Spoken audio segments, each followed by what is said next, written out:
we'll start with Israel and the question of the motions defeated the idea of seeking the expulsion of the Israeli ambassador. Over 11,500 predominantly civilians, two-thirds of those women and children that have been butchered now in Gaza. And I think there has to be a demand for repercussions, for consequences, for grave violations of international and humanitarian law.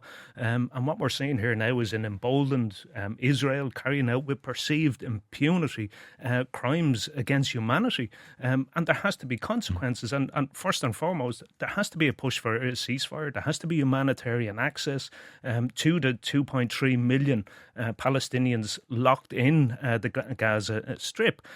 So we put forward our motion during the week, Pat, to refer Israel to the International Criminal Court, to face the consequences, to ensure that they are held to account. Similarly, with Russia, when they invaded Ukraine. Sure. Now, the initial outrage was committed by Hamas on the 7th of October. At that time, were you calling for the Palestinian, even though the Palestinian representative would really be representing the West Bank, but still, we're talking about the Palestinian people. Were there any consequences for the Palestinian ambassador from your party at that time?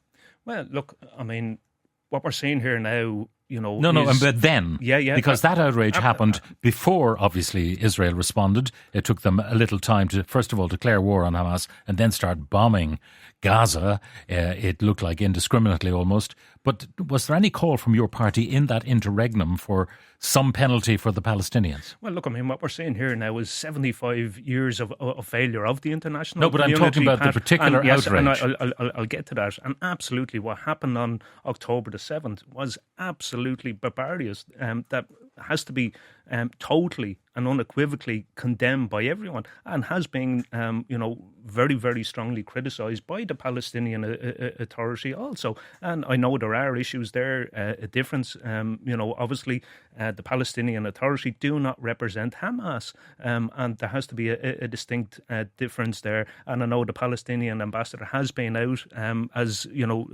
late as yesterday, saying that the deliberate targeting of civilians on all sides has to be totally and unequivocally rejected. Senator Barry Ward, many people are revolted at the notion that someone like originally, after the invasion of Ukraine, the Russian ambassador could be sitting pretty up in Rathgar and not suffer any sanctions, and now we have the same application to the Israeli ambassador here. I mean, a lot of people would like to see that ambassador depart, irrespective of the diplomatic niceties of the affair. Yeah, and I have some sympathy with that view, but the problem is we're not talking about diplomatic niceties, and diplomatic niceties are not always about being nice. Sometimes the importance is having an ambassador here to whom you can protest, to whom you can make very clear that we are dissatisfied with the Israeli attitude, for example, just as we still do with the Russian ambassador, who I do not think is sitting pretty, by the way. I think he's pretty uncomfortable, and we know that there were problems before with that. But the expulsion of the Israeli ambassador, the question is, does that help peace? Does it further a situation where Israel is pulling back and not engaged in its campaign that is costing so many innocent civilian lives? It doesn't. In fact, I think what it would have done, for example, is compromise the exit of so many Irish citizens from Gaza this week. That's something that we have been working very hard on, and it's something that the Department of Foreign Affairs has been working directly with the ambassador on. If we had expelled the ambassador on Wednesday night, or voted to expel the ambassador on Wednesday night, do you think that there would still be Irish citizens as easily on the list of those who are leaving we will Gaza? never, but one thing for sure, and I'll go back to John on this, Micheál Martin would not have been welcome in Israel if the ambassador had been expelled.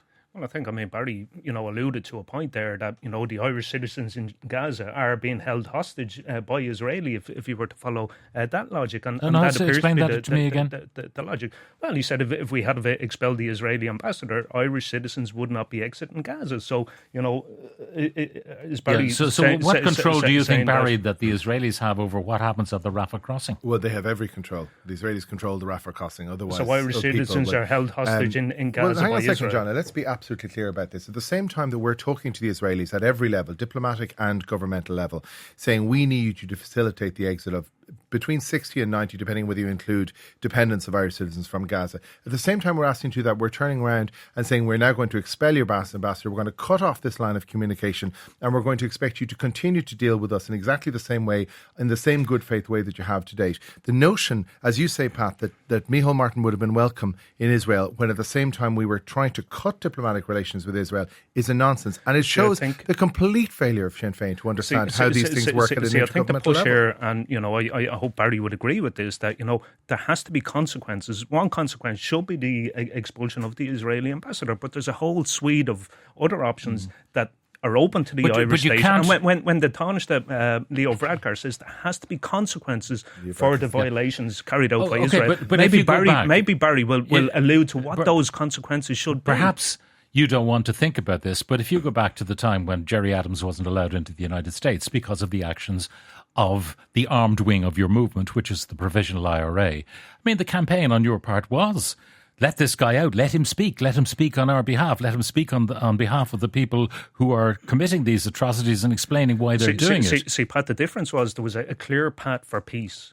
What we have here now is... There wasn't at the time he was given the visa. The peace process had emerged. John Hume, Gerry Adams were talking. There was a peace process, a path to a peaceful resolution there. At this point now, what we see now is, Israel carrying out war crimes in Gaza, which is only going to embolden when Palestinian people see no alternative, when that path to peace, dialogue is cut off, it's only going to embolden and build a whole new generation. John is listening to John Lee. I'll come to him in a moment. But the problem, John, is that you seem to think that having the ambassador here is somehow a privilege that is extended to Israel. It's a tool that's available to the Irish government to communicate directly with the Israeli government. Point out what consequences should there be for Israel? Well, there should be loads of consequences. I'm not opposed to that at all. But expelling, here's the important question, John, is expelling the ambassador going to stop the carnage? Is expelling the ambassador going to bring about a ceasefire? Is expelling the ambassador going to stop the war that's happening there? Whatever you think about it, and whichever side, no, it isn't. It's going to make it more... John Lee, I'll ask you to adjudicate here in this difference of opinion. Well, I would say the government and the Daily Mail is not anywhere near supportive of the government, has had a coherent voice on Israel since the beginning, and they have not been supportive of Israel. We have a Sinn Féin representative here who just said Israel is carrying out war crimes. No matter what people see on television and hear from a prescribed terrorist organisation, which is Hamas, war crimes are only committed when they're investigated. Sinn Féin, initially, their leader was on social media one night discussing with her supporters and her members why they were not going to call for the expulsion of the Israeli ambassador. The following day, she went to Belfast, had a meeting. Owen O'Brien told us among the people at that meeting were the international department of Sinn Féin, and she then did a U-turn symbolically in Belfast. So there hasn't been coherence from Sinn Féin. Absolutely. Sinn Féin, it must be pointed out... Are you suggesting that people up in Belfast tell Mary Lou McDonald what to do? We were at a press conference and we asked Owen O'Brien, who is very much the ideological lodestar of that movement. He himself worked in Belfast for a long time. And he explained to us, when we asked him that question, that there are a lot of members with a lot of different views. Mary Lou McDonald listened to those people in Belfast. Among the people she listened to were the international department of Sinn Féin. I'm not aware that Fianna Fáil, Fine Gael or anybody else has an international department that participates in formation of policy on the most incendiary international issue we have. But I'm just saying it is factual. There has not been coherence from Sinn Féin. That's nonsense. That's nonsense, John. You said John, one thing one day, nonsense. Our and then primary you say focus at the outset was to demand an immediate ceasefire. We managed, in collaboration with government, to be the first parliament in the world to call for a unilateral ceasefire. Our focus then, and it's not the first time that we've called for the expulsion of the Israeli ambassador, so our approach has been wholly coherent, to push for a ceasefire, and then to focus, not at all, that's and then to focus on the consequences, and that's why we brought forward the motion in the Dáil this week, which unfortunately the government rejected, which was to refer Israel to the International Criminal Court and follow on from South Africa that had done the same yesterday. And when we talk about war crimes, leave aside Gaza for a second. What's going on in the West Bank, where the forced displacement of Palestinians, the illegal Israeli settlements, 250 of them, 700,000 illegal settlers in East Jerusalem and the West Bank. They are war crimes that have not been investigated. And also, as recently as 2020, you were alluding back to Jerry Adams. You cannot take it in isolation. You were talking about Jerry Adams, Pat. In 2020, Sinn Fein participated in an online forum. We were restricted, all of us, in what we could do at the time with Hamas. So, you have not been neutral in your stance on Israel. That I don't think you would claim that. What we don't have here, in the most incendiary foreign affairs issue we have probably ever had, when you see the passions it arouses in everyone. I'm just pointing out the facts that Sinn Féin, who have pretensions to be in government, have shown no coherence on this issue. Our approach is fully and wholly coherent in terms of the implementation of international law, whether it's Russia breaching international law by invading and annexing large sections of Ukraine. Sure. Fully support the sanctions that were immediately imposed on Russia for the breach of international law. So what we need to see is universal implementation. Your motion this week said that we should be calling for an investigation by the International Criminal Court. That is already in train. The prosecutor of the International Criminal Court, Karim Khan, has already said there is a file open. They are investigating Palestine. What is the need, apart from making Ireland look like we do not understand how the ICC works, what is the need to then make a reference to them? Because it's completely different to the Russia situation. Under Article 14.1 of the Rome Statute, 31 countries came together to demand an investigation into Russia because none was in place. No, that's and not it true. Needs it to happen. Whereas already the prosecutor has already said the territorial jurisdiction of the court extends to Palestine, Gaza, the West Bank and East Jerusalem. And therefore there is already an investigation under the way. How would we not look silly then writing to them and asking them to open an investigation? Well, if you were to follow that logic, the investigator last year had opened an investigation into Russia's illegal actions, and only subsequent to that, 31 countries then made the referral. And he needed that permission. That investigation, clearly he had stated that investigation had begun, so it didn't need, if you were to follow that logic, 31 countries. It's a matter the importance of 31 countries to refer Russia to the ICC means it gives added impetus to it. It doesn't, as the government would say, give credibility issues in terms of political interference or whatever. It John, gives. I don't think you understand that. John Lee, again, I call on you to adjudicate. According to the government, according to the Taoiseach himself, an investigation already open. Therefore, nonsensical to call for an investigation which is already open. Whereas John is saying, well, 31 countries got involved in the Russia thing. I'm not sure where we'll be at the end of this. It is war, and I was one of those journalists who was asked to attend the Israeli embassy, and had Palestinian representatives asked me to come to their representative and look at videos of what has happened in Gaza. I would have done so, but in this instance I was asked, and I saw what went on there. I described to you off air. There's no need probably to go into it with your listeners. But there, you saw the intimacy of what happened in people's homes. You think of your own children. But when I left, I stood outside, and we referred to the peace in the north and everything else. We've heard the discussion here where it's very hard to get agreement amongst our public representatives on what should be done. I was left with an air of hopelessness. I saw the hatred of Hamas people, influenced, we know, by their treatment in their territory for so long. And I went home to my own family with the sense of hopelessness about that area. There's an instance, I won't go into the cruel barbarity I saw, but at one stage they had a Hamas radio where a man, a Hamas member, rang his father from Israel to scream about the glory that your son is now a hero, and they were both crying with happiness on the phone. I killed 10 Jews with my bare hands, not pointing out that it was an AK-47 he was using. And the mother was then put on the phone, and she was crying with happiness that her son had become a hero for killing innocent babies in their Mickey Mouse pyjamas, as we saw.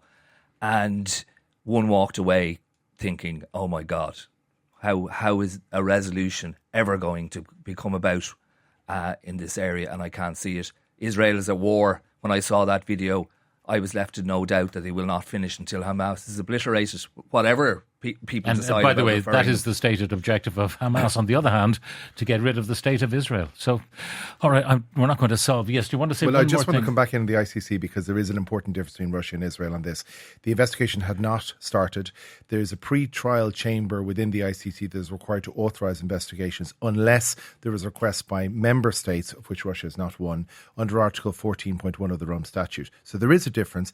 And the big difference is that the pre-trial court has already deemed Palestine to be part of the jurisdiction of the ICC, and therefore there is no need in the way that there was with Russia. And John doesn't understand that need. I understand it perfectly well, Barry. So, well, you said the investigation already started. So, I mean, again, to follow that logic, what is the rationale of South Africa making a referral to the ICC? The there importance is no rationale. is hugely significant and important, and it nullifies any argument that the government used during the week that there was no need for it. South Africa done the right thing in terms of consequences and tolling, in terms of holding those who have breached international law to account, and that is the only way that we are going to actually, pull back from where we are here now is to ensure that there is a viable path to peace that we spoke about already. It is by ensuring that Israel is held to account for its crimes. That you guys would have pulled out if you were in power. You would have thrown out the ambassador immediately.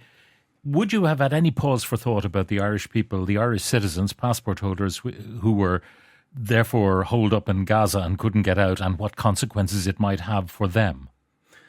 Or would you just peremptorily throw her out? Pat, I think the demand for the expulsion of the ambassador,